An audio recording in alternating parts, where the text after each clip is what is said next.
Good morning बच्चों। आज हम क्लास 11th में मैथ सब्जेक्ट में आज का जो हमारा चैप्टर है सांख्यिकी या स्टैटिक्स। इस चैप्टर में आज का जो हमारा प्रश्न है 5 प्रेक्षणों का माध्य 4.4 है और उनका प्रसरण 8.24 है। यदि तीनों प्रेक्षण 1 to 6 है तो अन्य दो प्रेक्षणों को ज्ञात कीजिए।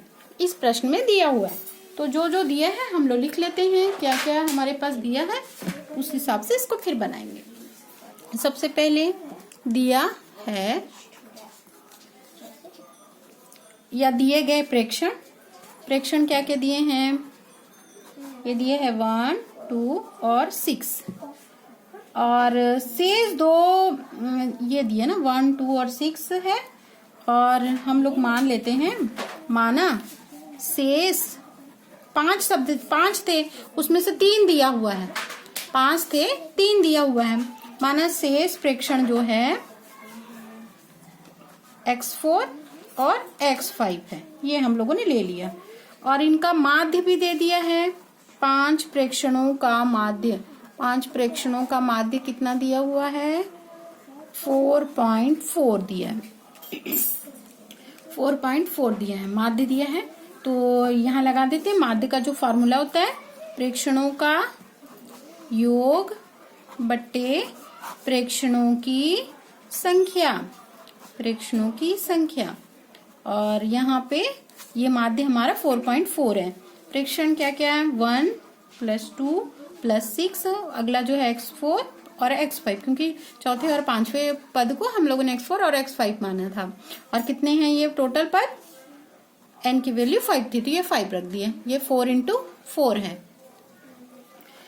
इसको हम लोग सॉल्व करते हैं, 6 और 2 8, 8 और 1 9, 9 + x4 x5 डिवाइडेड बाई ये 5 है, यहाँ 4.4 है, ये 5 यहाँ डिवाइड कर रहा है, वहां जाके मल्टीप्लाई करेगा, गुणा करेगा। तो यहाँ 9 + x4 x5 यहाँ हो गया 4.4 इंटू क्या हो जाएगा 5, गुणा कराएंगे ये आया। अब यहाँ पे 9 + x4 यहाँ x5 है, इसको यहीं रोकिए, ये दोनों को यहाँ ये जुड़ रहा है वहां जाके घट जाएगा। तो ये 22 था, ये घट के ऋण 9, तो 22 में से 9 जाएगा तो कितना बचेगा 13। यहाँ मतलब x4 + x5 = 13। इसको अगर इक्वेशन 1 डाल दें और आगे यहाँ पे कुछ और भी दिया हुआ है, यहाँ हमारे पास दिया है प्रसरण, कितना दिया हुआ है 8.24, प्रसरण हमारा कितना दिया है 8.24। प्रसरण का जो फॉर्मूला वो लगाते हैं, सिग्मा x² पदों की संख्या यहाँ n होती माइनस यहाँ पे समानांतर माध्य = 8.24। यहाँ पे सिग्मा है x² और n की वैल्यू 5 पद थे तो 5 रहा और समानांतर माध्य जो था 4.4 का स्क्वायर, यहाँ स्क्वायर रहता है तो यहाँ हो जाएगा 4.4 का स्क्वायर हो, यहाँ स्क्वायर रहता है तो यहाँ स्क्वायर हो जाएगा और ये 8.24 है, यहाँ तक हो।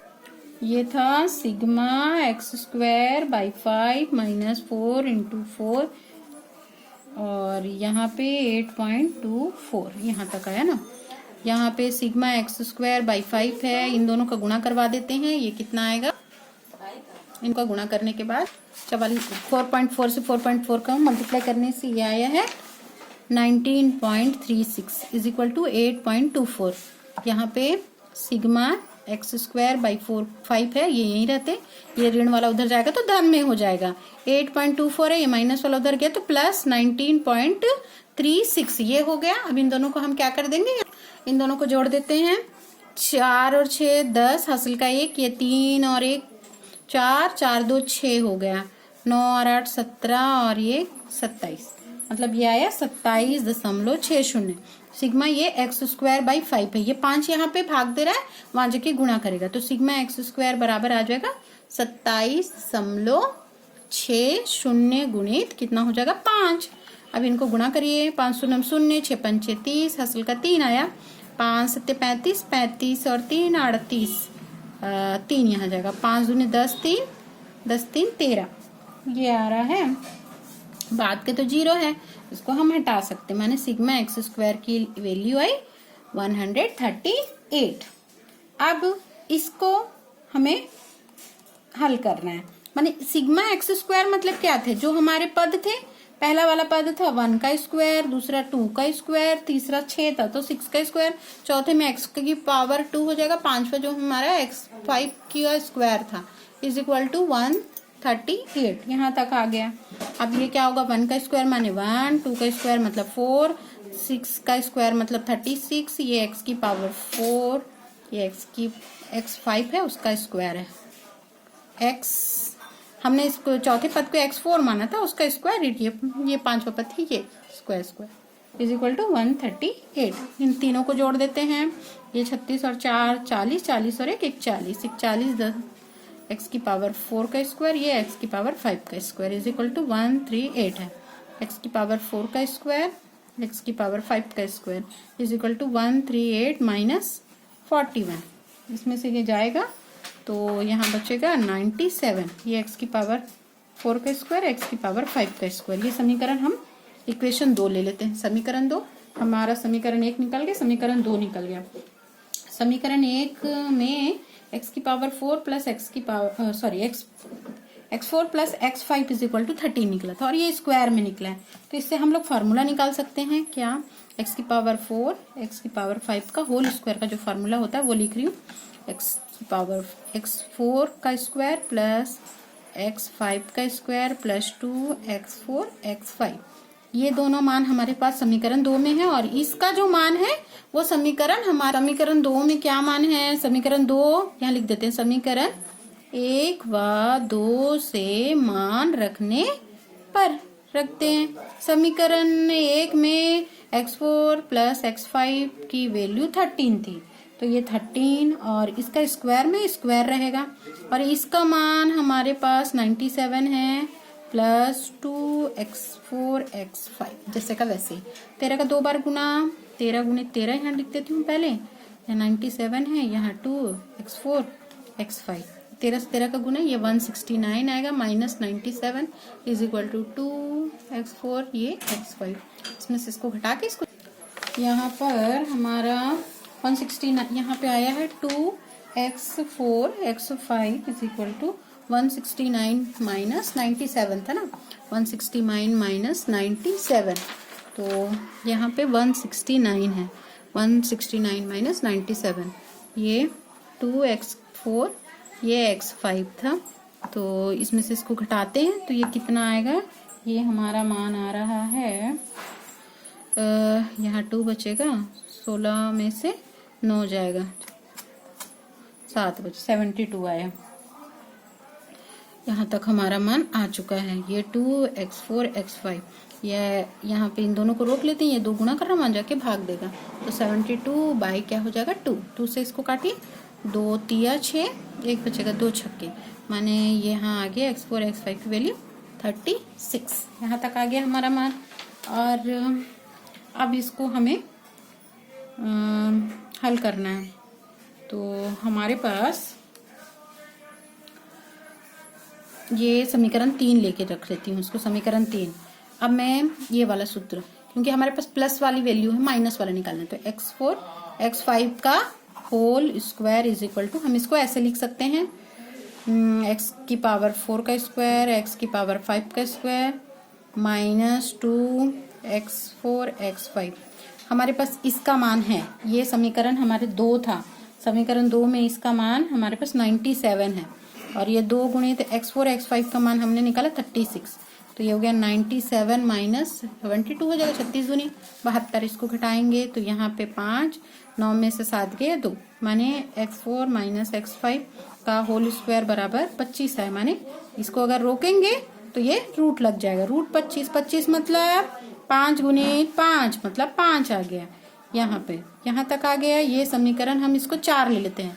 अब मैं क्या करूंगी, समीकरण 1 धन 4 से, समीकरण 1 क्या था, x4 प्लस x5 बराबर ये था 13 दिया हुआ था और इसका मान था x4 minus x5 is equal to 5।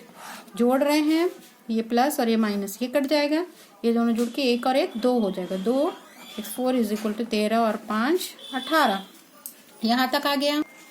यहाँ आया 2x4 इज इक्वल टू 18 है ना।